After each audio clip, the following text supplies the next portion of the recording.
Hello everybody, my name is Laigha, also known as the Accessible Media Maven, and here on my channel we talk about chronic illness, disability, Reddit, and lifestyle stuff, apparently, because I made 2 vlogs. This is my 4th video that I'm filming in a weekend. I promise it's not necessarily of like the whole Laigha filmed a whole bunch of videos that I know you guys have seen multiple times.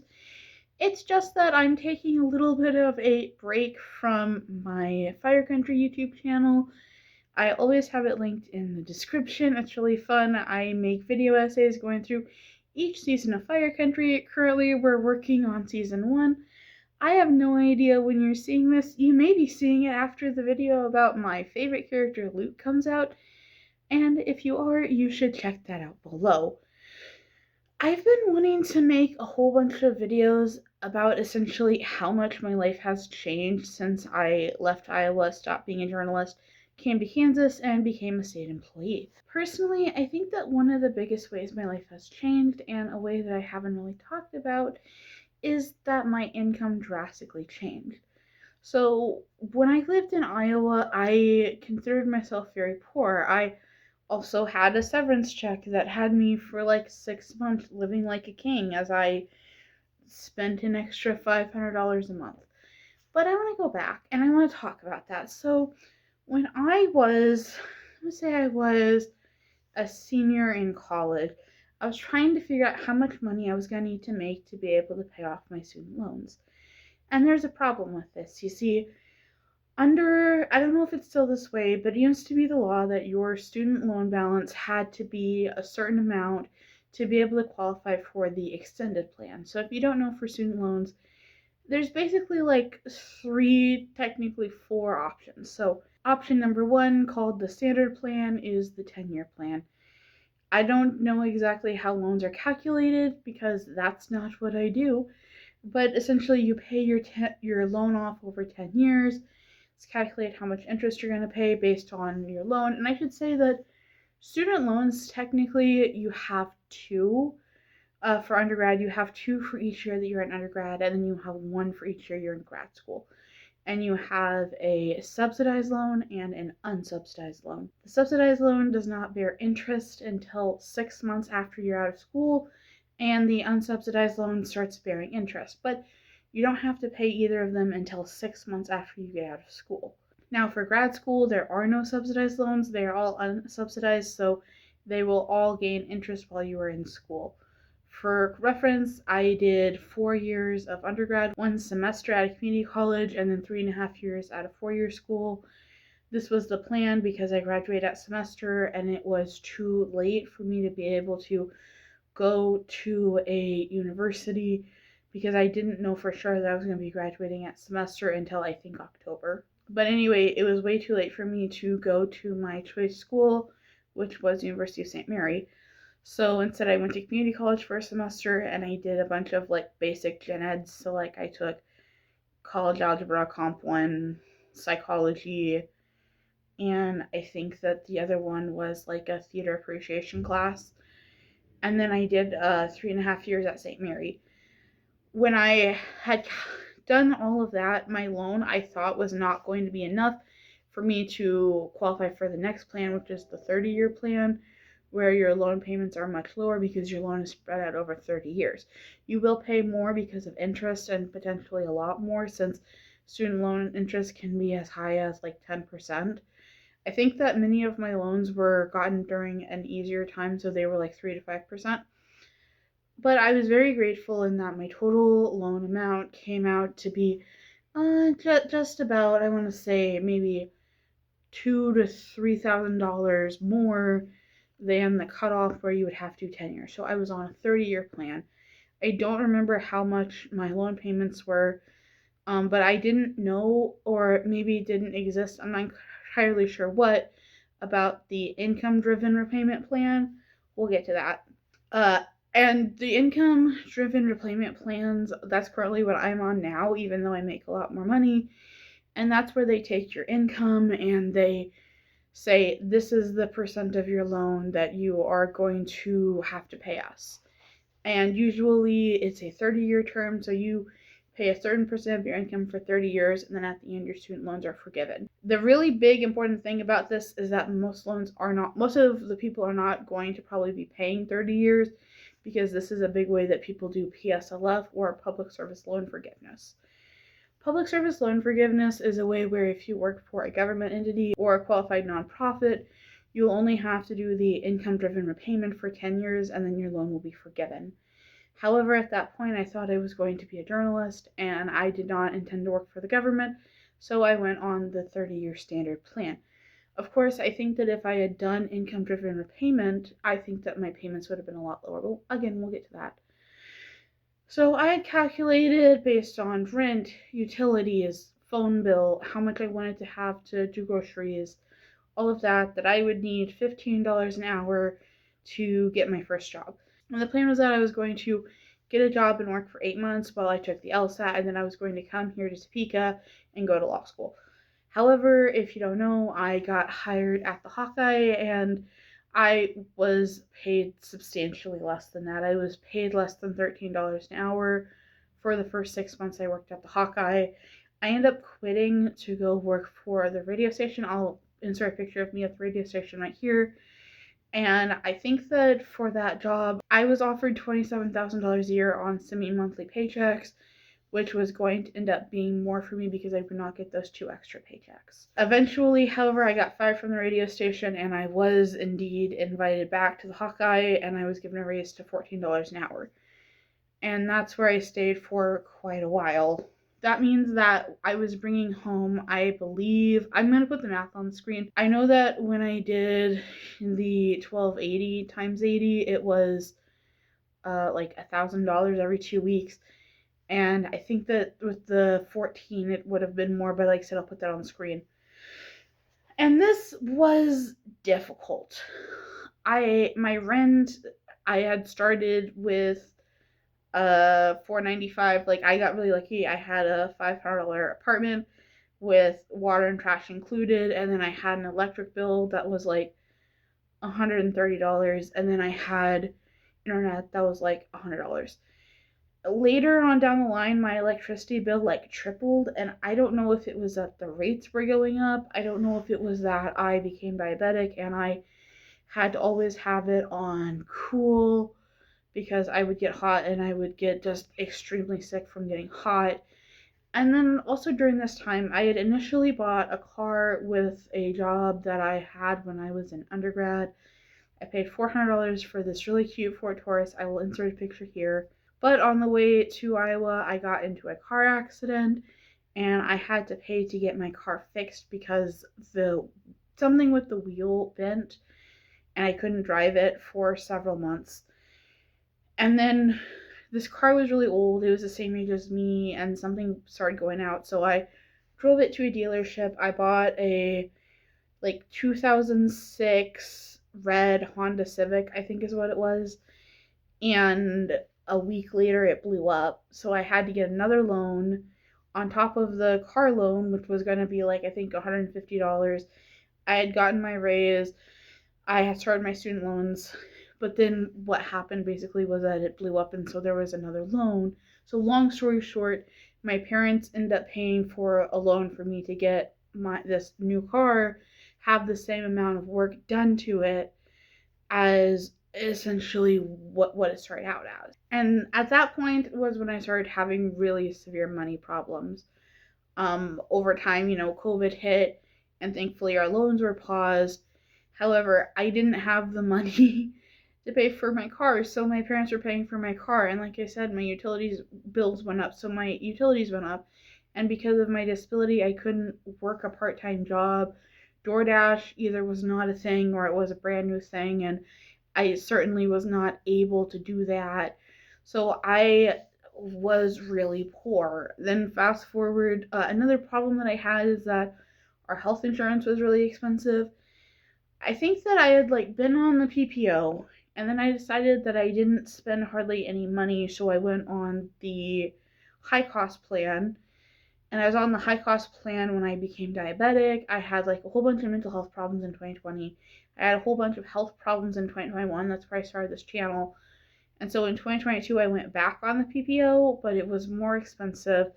And then when I was laid off from the Hawkeye and went to went to Nexstar, our health insurance was cheaper, but their only plan was a high cost deductible plan. And so I just hardly had any money. None of my medicines were in network. I was having to do just a whole bunch of different stuff. It was very stressful. And I guess what I was thinking about is I was adding up all my bills. I was looking at what I had left, and I had told myself when I was doing this today, I was like, wow, I had $350 left. Like, that's not possible. That's not what I remembered.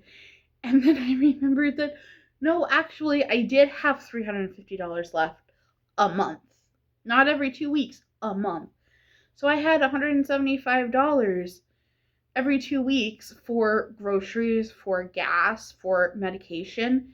And remember that I was a journalist, so I would have to drive to different events. Sometimes I would be out late and I would have to get something to eat. I would have to drive 30 minutes to go to the doctor. And when I was, in therapy, and both physical therapy and mental health therapy, I was driving 30 minutes to the hospital one way 2 to 3 times a week. And, the red car, I lost it because when I had my mental health problems in 2020, my car got repossessed, and then I had to go to a buy here, pay here lot, and I had to get like this Toyota Celica that always had lights on, and we never managed to get the lights off even when they did work on the car. So, and by the time, I remember being so poor that when I got that $3,000 severance, I did buy a bunch of things, and then I just was going through really severe depression. I made videos about going through binge eating disorder, and I ended up having to leave the state of Iowa to go to a partial hospitalization program in Chicago for eating disorder. And by the time I got out and I got back to Chicago, I was just destitute. Now, I don't want to say fully destitute because I still had a roof over my head, but I had so little money that I didn't know how I would have paid rent. I didn't have money for rent. I didn't have money for my utilities, and my utilities would have gotten shut off. I didn't have money for internet, and my internet would have gotten shut off. I could not ask my parents for any more money because they didn't have it. And I just remember my entire world was collapsing in on itself. And it was really bad. And then I basically was able to move the day before rent was going to be due. It was a planned move, but it was because I did not have any more money. In fact, I think that we ended up getting a storage locker that still has all of my stuff. I think that my parents had to pay for that storage locker because I didn't have $75 to pay for it. I don't know how much I talked about this when I lived in Chicago, but when I lived in Chicago, I was broke. You think that as a student, you don't need that much, but I do remember that I had downgraded my meal plan from I think it was the 19 or 20, the top meal plan down to the 14, or maybe I went from 14 to 10, something like that. Or maybe it was reversed. Maybe I went from 10 to 14, and I remember we got $25 a week of credit, and so I still had 5 meals a week that I was on the hook for, and I was only getting paid $125 a week from my GA stipend. And that stipend was everything that I was living on. Now, thankfully, I did have a free bus pass, and I shouldn't say free, it was part of what I paid in college, but for me, it was on my student loan, so that was free. I know that I'm going to have to pay it back, but when you're a student, anything that's covered as part of your package is free to you. And I had free medical care because I was on Medicaid, but essentially I had very little. And then I was coming home to Kansas. Kansas, if you don't know, is one of 10 states that does not have expanded Medicaid. And I was very lucky that I was able to get a job working for a state agency that I work for now. And the pay. You guys don't understand how I felt when I was going home, didn't know if I was going to be alive, in June, if I was going to have medicine to pay for insulin, because This was back when I didn't take pills because I thought they were causing my gastroparesis. Or I shouldn't say we had a theory that they were causing my gastroparesis. And I was taking a lot of insulin. Like, I was using a box of insulin a month. Maybe more than that. Maybe 2 boxes of insulin a month. It was bad. And even with the Walmart boxes of insulin that I think were like $42, it was still a lot. So I came to this job, and it was just a lot of money.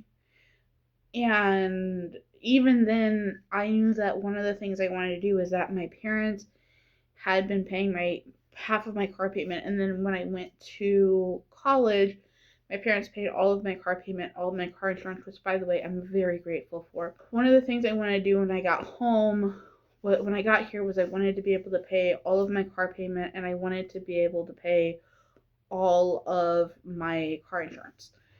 And I knew that my car would have about a year left of payments on it, and then after that I wouldn't have the payment anymore. So I had calculated it, and I was going from, so I guess I should say that in 2021, I believe I got a raise from $14 to $15 when I worked for the Hawkeye. And then when I went to work for Nexstar also paid that position as $15 an hour. So this was, guys, my offer was almost $10 more an hour than what I had ever made. And the first thing that I had said to my mom was, I want to do that. And then I will say that I made some questionable financial choices. I would say questionable financial choices, but essentially I went to school. Thought I was going to keep going to school. So I did a semester school, and then you get about $3,000 for living expenses. And then I did another semester, and I got another $3,000 for living expenses. And that was on top of this money that I was making. In addition, I got very lucky because since I work for a state job, everyone gets their raises at the same time. And they have to have a cutoff where they say, okay, if you start on this date, you will get the annual raise. And if you start on this date, you won't. And I started on the last day that you could start and still get the annual raise. So not only was I initially making almost more than $10 an hour, more than I'd ever made, I then got a raise that added on to that. And it was like seriously. And then what ended up happening was that I lived in like this fantasy world where bills didn't matter. But if you don't know, back in April, I quit school. I was falling apart emotionally. I almost died of a DKA episode. It was the 3rd time I'd ever been in DKA, but the first time I had ever been in the emergency room. And I decided that I was going to quit school. I actually was supposed to write a final paper. I still had 2 more classes, but they only taught the capstone in the spring, so I was in the capstone class. And I fell apart, and I started watching Fire Country and fell in love with it. So yes, I've made 25 Fire Country video essays, and I've not even been watching the show for a year. Which I know, bold. The next thing was, and I knew that this was likely going to happen, that I was not going to be getting that living expense money anymore. And I was nervous. I was kind of scared. Also, I had planned to keep my car, but the problem was that my white car that I had gotten from the buy here, pay here place was kind of falling apart. I don't think it was just that it was 2010. I think it was like I didn't take care of it well. I think it was that, it was an older car. It didn't have air conditioning, and I do think that kind of messes with the car. It would overheat. I would be going to get my hair done, and it would overheat on the way, and I would have panic attacks about driving it. Or I shouldn't say panic attacks, but I would have anxiety attacks about driving it. And I had decided that I was going to keep it, and I was going to let the payment fall off. But then I kind of had this idea where I said, hey, Dad, I wonder if I can get, now that my credit isn't completely ruined, if I can get a new car, not a brand new car, but like a new to me car, and have it be, somewhat close to what I was already paying. And I had thought, okay, as long as I can get it around the same price, that's what I want. And then, I don't know what to say other than it worked. I was able to go to a dealership where my parents live. I was able to get a nice, new, beautiful car. I will try to insert a picture of it and then also like black out um the name of the dealership. And I loved it. So I guess the whole thing is like, where am I now? Like, what is the conclusion that we're getting to? This is what I've learned from making video essays.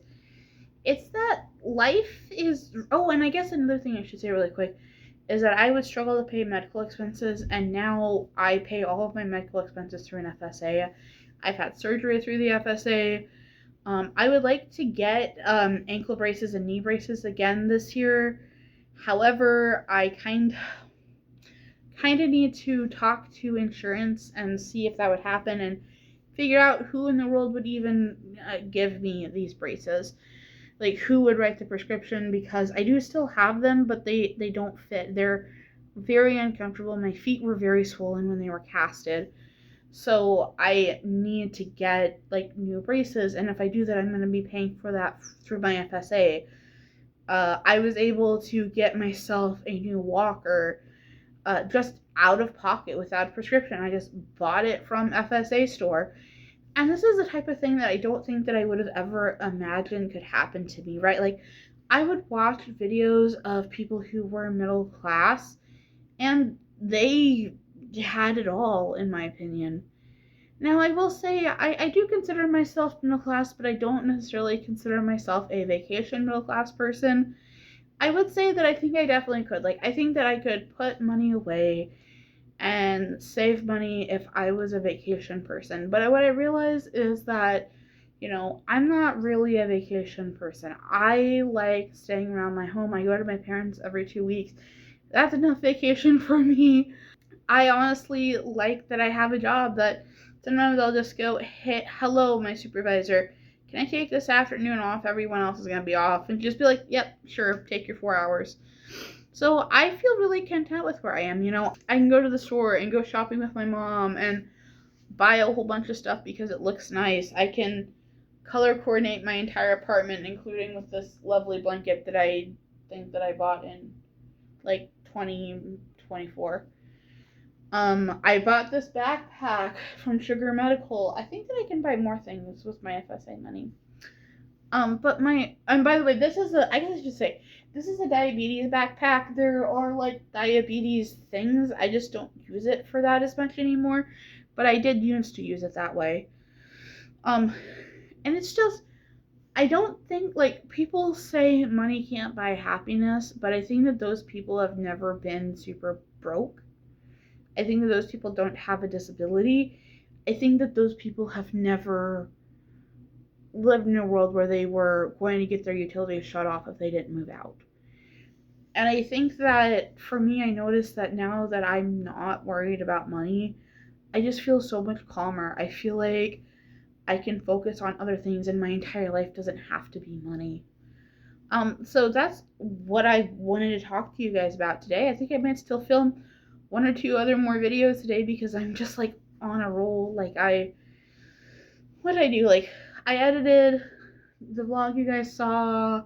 I edited my fan fiction. I recorded 2 videos, and it's like 2 p.m., so I'm good. Also, I packed, but I guess I packed on video, so that doesn't count.